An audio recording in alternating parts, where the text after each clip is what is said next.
Happy politics and welcome to your favorite BC politics podcast, which is a phrase I always have trouble saying, but I nailed it today. This is BC Poly Hot Stove. I'm your host and the editor-in-chief of the Orca. My name is Maclean K, and I'm joined in a socially distant manner by... It's Jordan Bateman, VP Communications, the Independent Contractors and Businesses Association. And stay tuned, folks. We're going to talk construction at some point on this podcast. I know you're excited. Ooh. Is that before or after the sports segment? It'll be before sports because it's more political than sports. Fair enough. Yep. We should also, it is one day late, yes. We apologize. Usually we do this on Tuesdays. Today is indisputably and inescapably Wednesday. But Jordan, there was so much happening yesterday afternoon that we figured it would have been silly to record saying this is coming, and we don't have anything to say about it because it's happening in the future as far as we can tell. So we are here one day late to talk about COVID restrictions, the ruling of the Speaker, Raj Chauhan, and the curious case of citizen services, and much else. Where should we start? Let's start with Lisa Beare. Okay, Lisa Beare is the Minister of Citizen Services, and to make a very long story short, essentially, if you've read some of the stories in the Orca and elsewhere, in the end of the last session, Lisa Beare, Minister Beare, had insisted over and over and over again during the process that no decision had been made on a fee for FOIs, even though the number had actually been reported by Vaughn Palmer and others weeks before. And then it emerged through FOI documents that 4 days before the end of session, she had approved a decision note saying, yes, it would be $10, and kept saying no decision had been made for 4 more days. The executive order was signed moments after the House rose on a Thursday. I know this is all very long. This session, BC Green MLA Adam Olsen rose on a point of privilege, saying this amounted to an intentional misleading of the legislature. BC Liberal MLA Mike DeYoung contributed some FOI documents, which is no small irony, including the emails about the decision note that I referenced at the top. And then the Speaker had to rule whether or not this was an intentional misleading. Now, Jordan, I said at the time, he will not find that she intentionally misled. There will be a lot of looking for an excuse and a reason not to say so, and then end with a sort of general call for clarity and transparency in the House, and what we do is important. And damn it, Jordan, I was right. That's exactly what happened. Yeah, you had the right prop bet on this one, that's for sure. It's funny, right? Because it's an FOI issue that causes this. The FOI documents certainly added, much more heat to the allegation, to the point of privilege than otherwise would have been there. By the way, off the top, my favorite part of Speaker Chauhan's ruling was his throwaway line, essentially like, I don't care what the press gallery says. The press gallery, stories are irrelevant and stupid and pointless and should never be introduced here. He didn't say it quite like that, but he said it quite like that. So he said it like that. Yeah, that's fine. I enjoyed it. I could only imagine Keith Baldry next to his BC books looking crestfallen, and Les Lane like kicking the ground sadly, and Rob Shaw shaking his head and wondering why, what he's doing with his life that the Speaker would so demean the work of the hardworking, wonderful people at the press gallery. Well, and I would be remiss in not pointing out, to toot our own horn, that of the 2 press gallery reporters cited and pieces cited, the first one was from the Orca and Rob Shaw.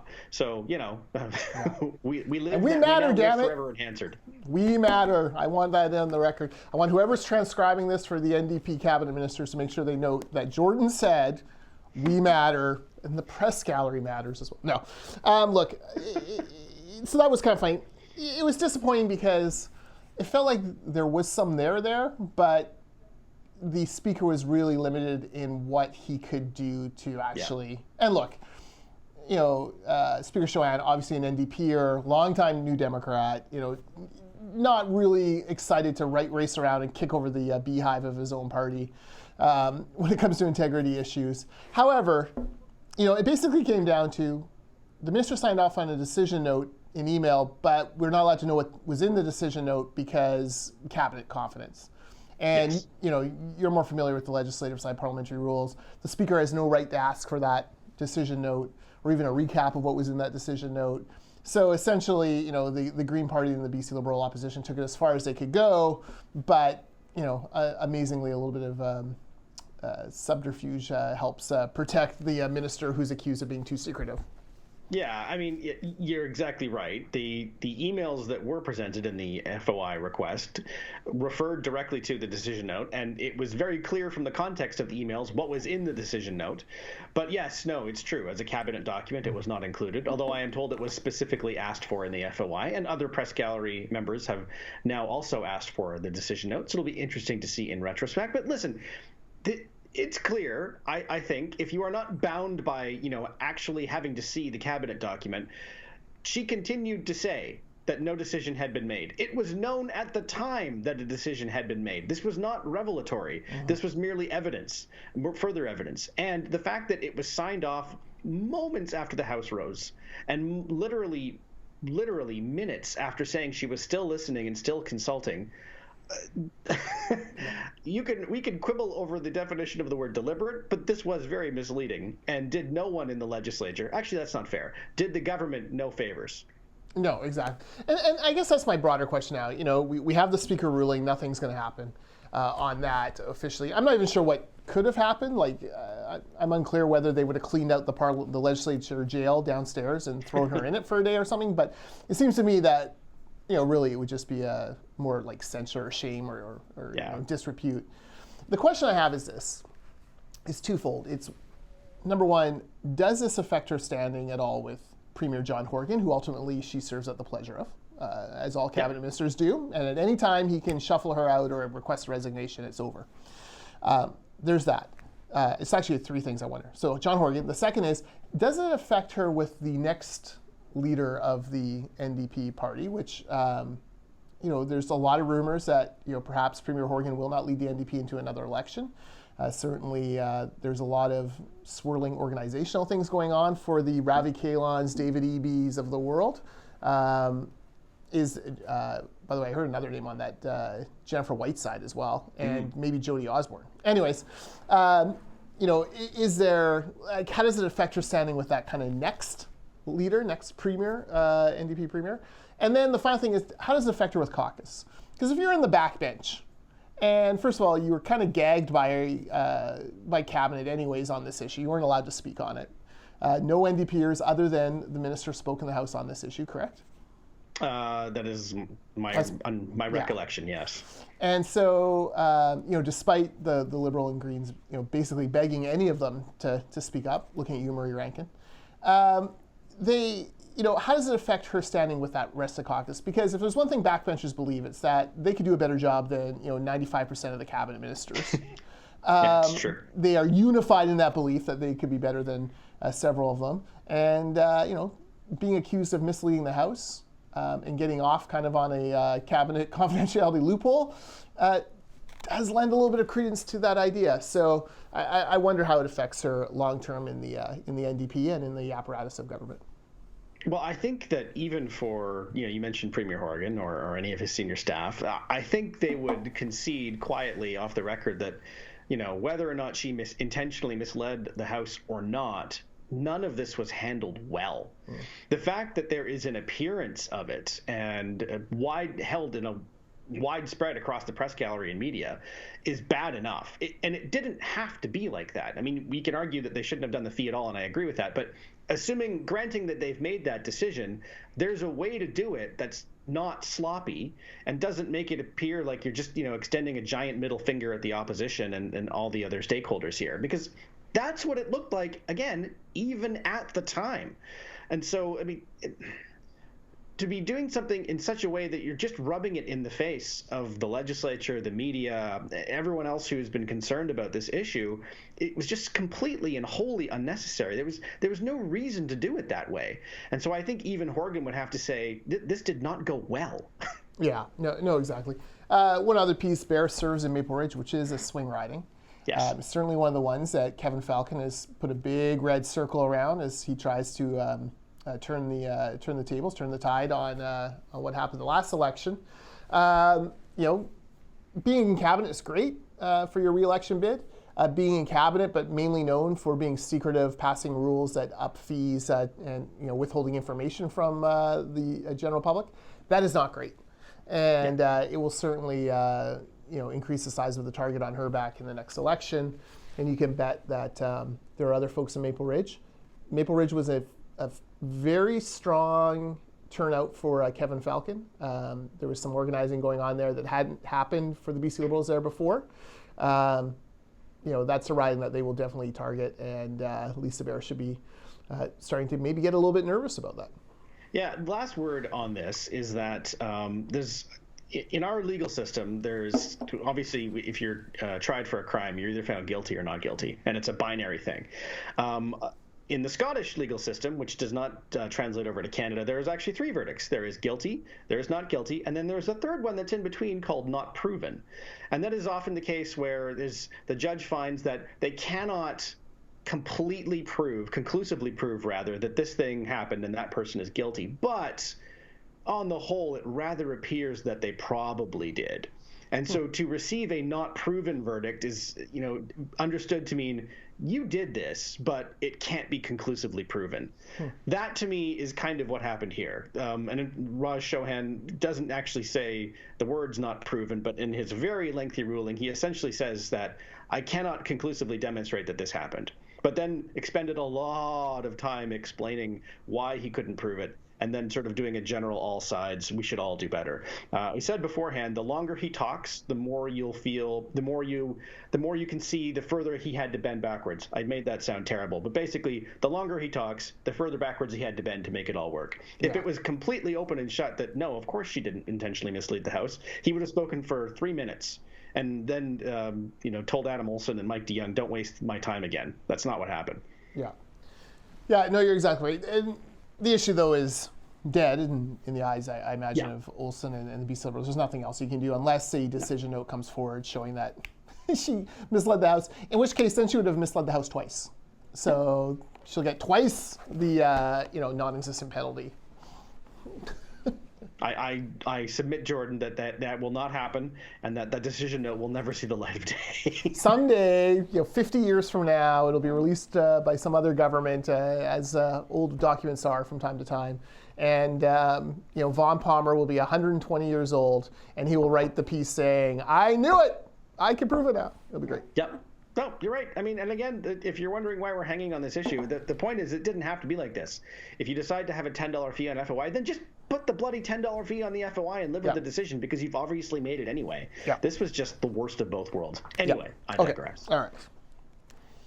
The other big news yesterday was obviously COVID-19 restrictions. Yeah. Actually, Maclean, just before we leave the ledge, let's talk. I just want to talk really quick. I'm sorry, I didn't have this in the notes for you before. I just want to talk a little bit about the Falcon factor in the ledge, because I do think that now we are a week and a half into his time as BC Liberal leader. He's yet to speak at the House because, of course, he's not an MLA yet.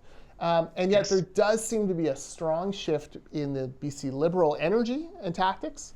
And I would say a shift as well in the way the NDP are approaching answering, not answering, but responding to question period questions. David Eby twice has been questioned on housing affordability, renting. Twice he has brought up Kevin Falcon's name out of the blue when no one else was talking about him. It's very clear that Kevin Falcon occupies a lot of mind space for the Attorney General of this province. In fact, it might be the cheapest real estate in Vancouver is the how Kevin Falcon's living rent-free in David Eby's head. Eby looks a little less confident than he has in the past with his answers. I think because affordability has spiraled out of control, and I think because like rental vacancies are a mess, and all these things that he thought would work really haven't panned out. But I think Falcon is definitely affecting the way David Eby is answering these questions. So it's kind of an interesting thing. Falcon also came out on one of the radio shows and talked about the Massey Bridge, and the idea of the bridge has environmental approvals, was ready to go, and actually increases capacity and allows for SkyTrain. All very valid points, and had the support of the Tsawwassen First Nation. All very valid points in favor of it. Ravi Kahlon then rushed out to poo-poo that and try to bring back the boogeyman of tolls and all sorts of things. Again, Ravi Kahlon, another very notable leadership successor. So possibility towards to John Horgan. So it seems to me that Eby and Kahlon, as the kind of the two front runners to be the next leader of the NDP, are spending a lot of time right now thinking, talking, gabbing, worrying about Kevin Falcon. And that goes to show you that for all their brave talk that Kevin Falcon would be a great candidate for them to run against, they really don't want to. Yeah, two things I'll say on that. First is that they've been running against Kevin Falcon for quite some time. You mentioned David Eby. He's had a regular feature on his podcast dedicated to Kevin Falcon. I think even before he was an official candidate to become leader, although I'm not positive on that. It's certainly been a long enough campaign. It's easy to forget. And now they know who they're running against, and they can start to sharpen their knives. They can't personalize attacks against Shirley Bond because she's not going to be the leader in the next election, and that was always known. The other thing is apparently tomorrow being Thursday, will be Andrew Wilkinson's official last day as an MLA. And the papers are all signed and will have gone through. And what that means is it starts the 6-month countdown clock. Once an MLA resigns, the government, the premier, must, by law, call a by-election within 6 months. He can do it much sooner if he so chooses, but he has to within 6 months. And that would put us at, August 16th. So is that to call it? Is that to call it or to hold it? Because there's a 28-day writ. I believe he has to call it. So, Yes, you're right. It would be September 16th-ish would be the last possible time to do it. Now, it's Vancouver Kilchenna, and the chances of Kevin Falcon not winning that by-election are slim. And so the NDP may see no reason to stretch things out, but we'll see. Well, if you stretch it to September 16th, then you're running into the municipal election campaign, which is 4 or 5 weeks later, and that's never popular with other levels of government. No, you're absolutely right. I think they probably will do it slightly sooner, but we'll see. It's not like it's going to be tomorrow. Yeah. If I were Horgan, I would set it for June 28th. It's a Tuesday. You're out of the house. You're out of the ledge. You're not going to see Kevin Falcon face to face until the fall session. And so what if he wins? Everyone's going away for Canada Day long weekend. No one will even think twice.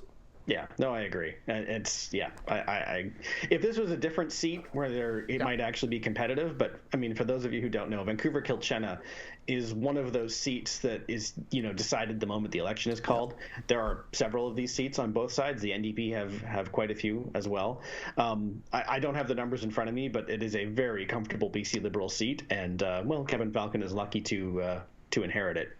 Yes. The creme de la creme, I believe, was once rumored to live there in Vancouver Kilchenna. That's either a general comment or a specific one, but I don't know. I think it was an old quip someone threw out there at some point that went anyways. Anyways, I just wanted to mention that the Falcon factor in the House is noticeable. I would agree, and that will continue even more so when he has his seat there. Actually, and speaking of things that aren't in the notes, I'm sorry, I'm going to do it to you now. Andrew Wilkinson, we just mentioned, his last day is on Thursday. Does he? I don't know the answer to this. It's a question. What do you think? Does he get a tribute in the House? He was leader of the opposition. I'm sure someone will say something. Given the way that last election went, John Horgan should get up and wax poetic about Andrew Wilkinson for several hours. I don't know. It's so hard, right? Like, Wilkinson inherited a party at a time where they honestly thought that at any moment they could go back into government. Yes. And, in hindsight, obviously that was incorrect. The NDP Green coalition was incredibly stable until Horgan brought out the knife and stabbed Sonia and Adam in the back repeatedly.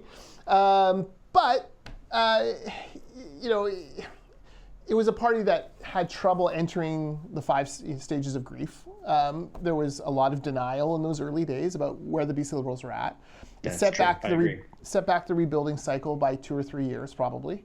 That election, look, you compare Wilkinson to Notley as opposition leaders. Rachel Notley, former NDP premier, opposition leader in Alberta, she questioned everything Jason Kenney did on COVID. Yeah. Every little thing, her and the NDP were relentlessly opposed. Even the good ideas, they were opposed to. Wilkinson went the other way.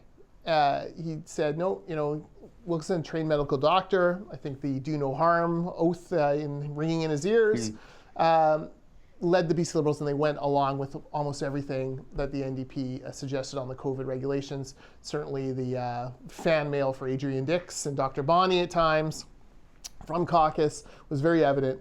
And so he went the other direction. And, the interesting thing is, for all the talk of how we hate conflict in politics and we need to rise above it all because this is a very important time, Rachel Notley leaves Jason Kenney in the polls today and is poised to become the next, or again, the Premier of Alberta. And Andrew Wilkinson is giving his farewell speech after getting absolutely bombed in the election. So I think you've written this. It was the moral thing to do. The ethical thing to do was to support the government during this time, but not the smart political thing to do. And I guess that will be Andrew Wilkinson's legacy. And maybe years from now, people will look back at that decision with maybe more appreciation than perhaps they do right now. Politics is a results-oriented business, right? Like either you win or you don't. And for Andrew Wilkinson, he made a decision that that tripped him up on his path to winning. Yeah, you're right. You mentioned his peak. It's probably worth mentioning the proportional representation referendum. No, Michael Lee won that. I learned that in the BC Liberal campaign. Fair enough. But Wilkinson did stare down and I would say got the better of John Horgan in the one televised leaders debate. And, that happened. It's undeniable. And what happened next with the pandemic and the elections and some of the mistakes made, that doesn't get changed. But I think it's worth pointing out that that happened. He got the better of the Premier in one debate, in one one-on-one debate. Yeah. And, who knows what happens in a non-pandemic world. But I agree with your assessment that his win sort of signaled the just full steam ahead thought process in the party. That they were just one seat away, so it was always a tempting way of thinking. But to me, it ignored larger trends. And one Daryl Pleckus turncoat seat away. The thing about Wilkinson is this: there may have been no one better prepared on paper to be Premier of the province of British Columbia than Andrew Wilkinson. A medical doctor, a trained lawyer, a former deputy minister, a former cabinet minister. Like that's a resume that even Hillary Clinton couldn't compare to in her very famed run that she was the best prepared for president. A lawyer and a doctor. 90% of what government does now seems to be healthcare and passing laws. Uniquely equipped, but that message never got out. He was never able to articulate that to the public. Like, we need this. And I do wonder if during those early days of COVID, when people were terrified and fumbling with masks and trying to figure stuff out, and the shortage was real, could he have done, like a more TikTok-y candidate might have done hey, I used to be a medical doctor. Here's how you put on a mask. Because remember, people were putting on masks wrong, and that was a big deal at the time. Here's how you put on a mask. Or maybe having him going and volunteering at a long-term care clinic or long-term care facility or something. Just quietly, under the radar doing it. It would have leaked out by photo on social media. And it would have changed the whole thing, right? And he could have been like, well, John Horgan, Adrian Dix hold press conferences, but I'm out here on the front lines actually helping folks. You wonder about that, but look, who knows? There's, as we'll see in Doctor Strange's Multiverse of Madness, there's 1,000 different parallel dimensions or infinite parallel dimensions, and maybe that would have worked in one of them. It probably does in one of them, but that's just not the one we're in, unfortunately, for Andrew Wilkinson. Yeah. We weren't going to talk about that. It just you mentioned him and the fact that he will no longer be an MLA the next time we taped. I thought it was worth bringing up. Yeah, no, for sure. And good luck to Andrew. We didn't always see eye to eye on every policy or decision. No one ever will. Totally agree with each other, but certainly respect and thank him for his public service. His job at a thankless time of being leader of the BC Liberal Party, and wish him all the best in the future. Yeah, he was leader of Her Majesty's Loyal Opposition, and while no one runs to have that job, it certainly isn't nothing, and so ends that part of his life. We should move on, though, to the other topic we were going to talk about today, what a second of three, and that was COVID restrictions being lifted. BC is inevitably being compared to our neighboring provinces like Alberta and Saskatchewan, and while we are following their lead in terms of things like removing capacity limits, things like vaccine mandates and mask mandates for indoor public spaces will remain for a few months at least, which will make us in part an outlier, which the Premier yesterday said he's fine with. Yeah, I'm not. Look, like the rest of the country is moving away from Vax Passes. Every other province has a date or a plan to phase out Vax Passes, not British Columbia. New York, LA, California, Washington, D.C. are phasing out masks.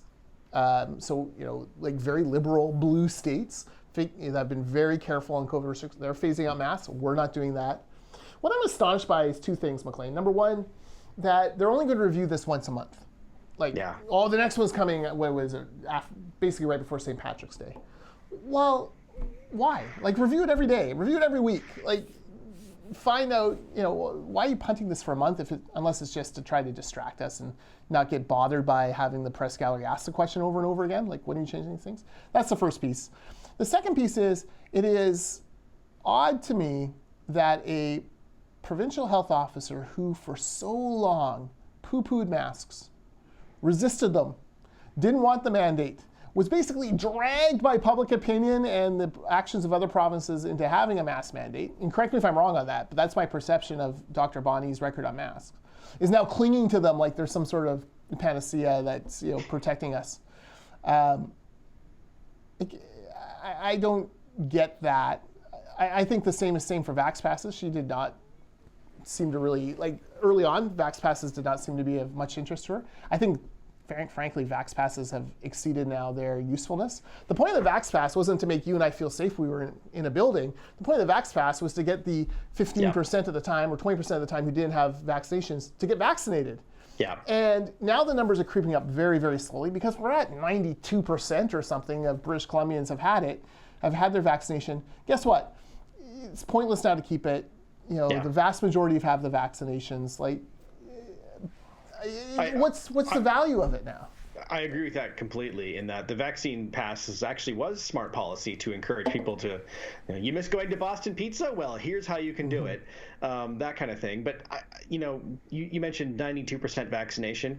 I don't think that there's any evidence that, keeping the mandate, the vaccine mandate, the vaccine passports in place for another few months is going to encourage another, 1 or 2%. I think those people are baked in now. I think the days of, that persuasion tactic working are over, and not in a bad way. They served their purpose and it was effective, but at this point it's diminishing returns. Yeah. I posted something to that effect yesterday on Twitter, and one NDP MLA said, if you know anyone in the service industry, you'll know that this will make people feel better. I'm like, that's great. I don't dispute that. It's probably true, but it's also not scientific. My kids have been working at Save On Foods grocery store for 2 years. My two daughters. Yeah. There's no Vax Pass for grocery stores. Guess what? There's been no outbreaks at grocery stores. My girls have not had COVID, either of them. Knock on wood. But I don't buy that. Okay, you know what else happens is you're having more and more people who are tired of this all, frayed nerves, angry. I mean, we've seen what's happened in Ottawa and other places across Canada. And if there's no scientific reason to keep it and there's diminishing returns to keep it, why poke the bear? Okay, well, let's take it away. Let's phase it out. Let's announce a plan instead of reconsidering it in March. Let's say we're going to work towards phasing it out in March. Every other province is phasing it out, except British Columbia. What is it about British Columbia that we see some sort of evidence or scientific fact or study that is different than every other provincial health officer in this country interprets? What is it? She, of course, can't answer that because there is nothing. It's really just, it's about what that NDP MLA said, making certain people feel better. Yeah. I would argue the worst case scenario is a situation kind of like, I know you watched the Super Bowl on Sunday. Mm-hmm. Did you see a single mask in the stadium? Not one. Not one. And the interesting thing is, I didn't know this till after the fact. Technically, there was a mask mandate in place at the stadium. It was, there was posts from the city of LA and the county beforehand saying, if you're going to the big game, just so you know, you still have to wear a mask. The mayor was there without wearing the mask. Right? Exactly. Zero. That is the worst case scenario. When you reach a point where public health mandates are just being completely ignored, and not just by the hoi polloi, but by the governor, the mayor, celebrities, everyone, that's dangerous. Because if people stop listening, if you do have to bring them back in a few months in the worst case scenario, they're much less likely to listen because they already started ignoring you. Yeah. Hey, two pieces of this thing yesterday that we should talk about as well. Long-term care. Still, people, only one person's allowed to go visit grandma in, my grandmother's 94. She has dementia, and only my mom can visit her. And my mom has to get tested, swabbed every time she goes in. It's a big ordeal. And God bless my mom. Virtually every day she's going in and FaceTiming with grandma, to people grandma doesn't remember, but who love her dearly. But no one else can go in there. Uncle Brent can't go. It's too much. It's too much. And this is one of the restrictions that isn't going to be revisited until mid-March. Why? Why can't we open that up again? Come on. So that's one piece. There's also these, rapid response kits. The ones that the provincial health officer doesn't really believe in, but now suddenly is going to give to everybody, including school children. Okay, that's interesting. And then I want to talk about budget. Budget lockup is much smaller this year than previous years because capacity issues, said the government. Therefore, ICBA was uninvited from budget lockup, despite being there for 30-something years, and despite representing 250,000 British Columbians. I've heard from many other organizations, which I'm not going to list because it's up to them to put this out and deal with government their own way, who have been uninvited. Well, guess what, guys? I sent an email yesterday saying, in light of Dr. Henry lifting the capacity restrictions, in light of the fact that on Saturday night I will be at a hockey game with 18,000 Canuck fans, in light of the fact that we can now have full capacity in these rooms, I will be happy to receive my invitation to go and see the budget lockup. Don't give me any malarkey, Selena Robinson, Finance Minister, that you need more time, it's too late to change the budget lockup. You and your government have been mandating changes that small business, clergy, and other people have had to deal with, event planners, basically on whim, within 24 hours. You have a full week to open up capacity. I look forward to my invitation arriving any moment now, Selena Robinson, and I look forward to critiquing your budget in person on next Tuesday. Apologize for the ruckus there. Using the word malarkey made me laugh so hard that my microphone fell over twice. Take that as a compliment. And you're right. There is literally no reason. You mentioned the Canucks game. That's probably the best possible counterexample. The rooms that they book for these budget lockups are the same as they would be if there was no pandemic, if there never had been a pandemic. It's not a question of, well, we have to book a bigger venue. The venue hasn't changed. So it's just a question of more chairs, which I presume they have. Yeah, well, you're basically asking for a reset to what it was 2 years ago, and guess what? The venue had enough chairs then. Yeah, exactly right. So it's not like, well, we decided to go to some suburban community center, but that's not the case. It's still a major conference center in a downtown Victoria hotel. The location is exactly the same. Exactly. So hopefully the minister is busy working away on getting everyone into that room who should be there, including ICBA. And everyone, you mentioned that you're not alone. It's not like you've been singled out. It's there's a number of organizations that traditionally are invited to be stakeholders. And if you're listening and you don't understand, every year the provincial government delivers its budget in what they call lockup, because the contents are confidential until the minister delivers her speech.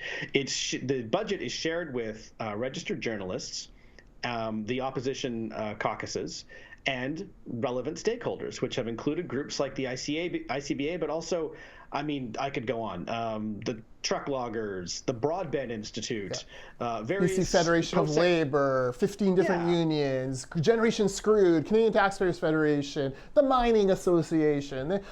Anyone who has an interest in what's going on in the provincial budget generally gets invited. Yeah, there's probably, and I'm making up a number, 100, more than 100 stakeholder groups that are represented there.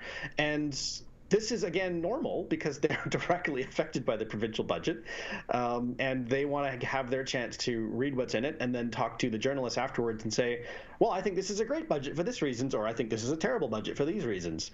And this is a crucial part of what informs our coverage because we can't possibly think of every single angle. It's good to talk to Generation Squeeze. It's good to talk to the truck loggers and hear, well, actually, you may not have thought, but we think it'll have this effect. Oh, okay, well, that's interesting. So this is a crucial part of how the provincial budget gets covered and thus understood by the general public. And with the pandemic, there was a fig leaf saying, well, we can't invite everyone. That fig leaf just blew away in a spring breeze. It's time to open it back up. Yeah, no, I agree. Obviously, I agree 100%. And this is another sign of, is this government turning its back on all of its accountability, transparency promises, or are they at least going to give, some semblance of caring what the public has to say about the way they conduct themselves? we mentioned construction, the third item of news this week, and one that I suspect is going to get you fired up. So I'm going to introduce it and then cede the floor. And that is this week the NDP announcing they will be introducing mandatory certification in the trades. This is an area that you know much more about than me, Jordan. So please take it away.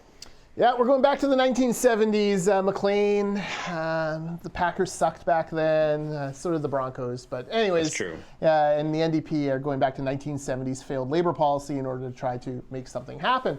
Okay, so look, construction, there's a workforce shortage. I'm going to let you in a secret. It's every industry is short of workers these days. Just Google labor shortage. You'll find stories about restaurants and tourism and healthcare and long-term care and construction. We're all facing this labor shortage. So to solve the construction labor shortage, the NDP have decided to make it more difficult for people to enter the trades by attaching very expensive, very out-of-date apprenticeship ratios. It's called compulsory trades to different things. And the idea in the NDP land is, this will encourage people to become apprentices. But what it fails to consider is the fact that the problem isn't having people who want to become apprentices. The problem is the NDP have been underfunding trade schools for a long time. Trade schools have not evolved as far as becoming more modern with mobile learning, online learning programs. So people from across the province have to essentially take leave from their job, come down to the Lower Mainland, go to BCIT, and then go back to their jobs. We've been calling on all sorts of training modernization for a long time. The government has ignored that. But here's what the government's doing. They are rebranding the Industry Training Authority, which oversees apprenticeships. They don't do the training, by the way. They actually just oversee the groups who do the training, groups like ICBA, which is the single largest sponsor of trades apprentices in the province of British Columbia, but received nothing from the government as far as consultation on this. What they're going to do is rebrand the ITA with a new name, Skilled Trades BC. They're slapping $5 million into the ITA, which will go to not actually training more people, but to rebranding the organization into Skilled Trades BC and hiring inspectors who will go from site to site, counting up how many apprentices mechanical and electrical companies have, counting up how many ticketed Red Seal journey people they have, and making sure that whatever ratio they set out is met. It's dumb, it's pointless, it's more bureaucracy, it's complex, it's more cost. It stops kids from getting into the trades because it's another hurdle. It really slows kind of unticketed people who maybe want to try out a couple of different trades before they decide which one they want to go to school for. It's bad policy. And we talked about how masks and vax passes, where's the science behind that at this point? There have been lots of studies done comparing compulsory trade jurisdictions to non-compulsory trade jurisdictions, and guess what? There is absolutely no difference.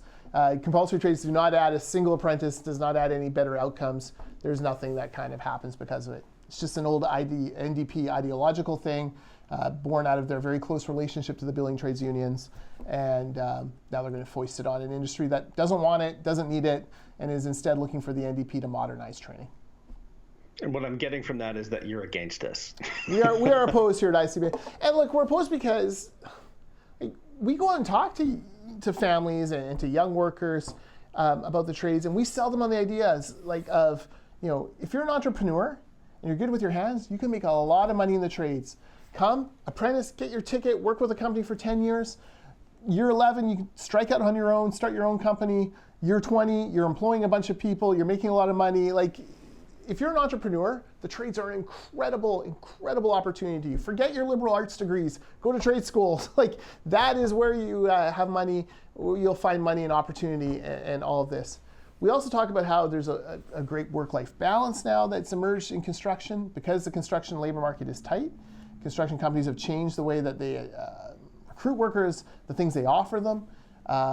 It's a very strong growing industry right now. The problem is you got the NDP now trying to drag us back to the 1970s in a model that's been proven to fail and that's been proven that the public doesn't want. This has been Construction Corner with Jordan. This is Construction Corner with Jordan Bateman. I mean, it's a good corner. That's right. And a well-built argument, no pun intended. Thank you. Actually, that's not true. I knew what I was doing. The one thing before we go, because this has been a full episode, Jordan, I want to just say, if you had told me a couple years ago that I would be enjoying Jacob Markstrom being unbeatable in net while Tyler Toffoli scores highlight reel goals, I would have said, well, I'm happy for you, Jordan, but my day as a Flames fan will come. Like, Markstrom's a great example of like a win-win for the guy, the team, and both teams, right? Like, the Canucks had Jacob Markstrom and Thatcher Demko. Demko is 9 years younger than, 8 years younger than Markstrom, both playing at very high level. Markstrom moves on to Calgary, gets paid more. Thatcher stays in Vancouver, also gets a raise, but nowhere near what Markstrom's making.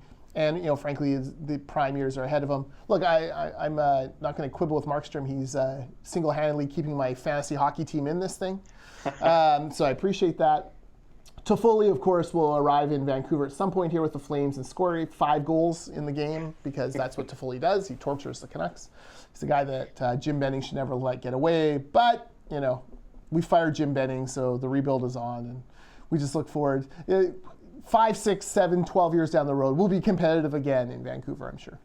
It's kind of fun when, you know, both of our teams are good, and the Oilers are relevant if they're not. I mean, so it's actually a really good time to be and the Jets are always pretty good. It's a really good time to be a Western Canadian hockey fan. I barely pay attention to the teams out east, much less the ones in the States. It's fun to see the Oilers flipping and flopping, and like, they tried to get Markstrom, didn't pay enough to get him.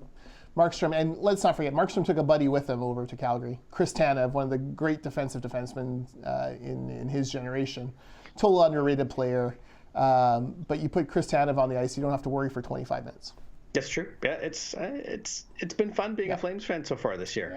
Eric, will be extra heartbroken when we lose in the first round of the playoffs. Yeah, you still have Eric Branson there. He'll screw it up, don't worry. And since we've already said goodbye to people like Jillian Stead, we'll just say goodbye till next week. Who knows what next week will bring? And we'll record. Family Day is Monday, so we'll still good to talk on Tuesday, I think. Yes. Yeah, we can talk on Tuesday's budget. So who knows where we'll be? Isn't it next week? That is next week. Oh my God, it is. Budget is next Tuesday. That's Breaking hilarious. news. It's next week. The one thing I will say is there will be an emergency podcast if, for some reason, Aaron Rodgers gets traded to the Denver Broncos. Yeah. And one of us will be weeping, and one of us will be joyous. And but it looks like I'm safe. It looks like Rodgers is coming back. I completely forgot budget was on Tuesday. Probably not going to be able to record a podcast that day. Okay, so Wednesday we'll do the budget wrap up, and that's when you'll see us next. Until then, he's Jordan Bateman. I'm Maclean K. Happy politics.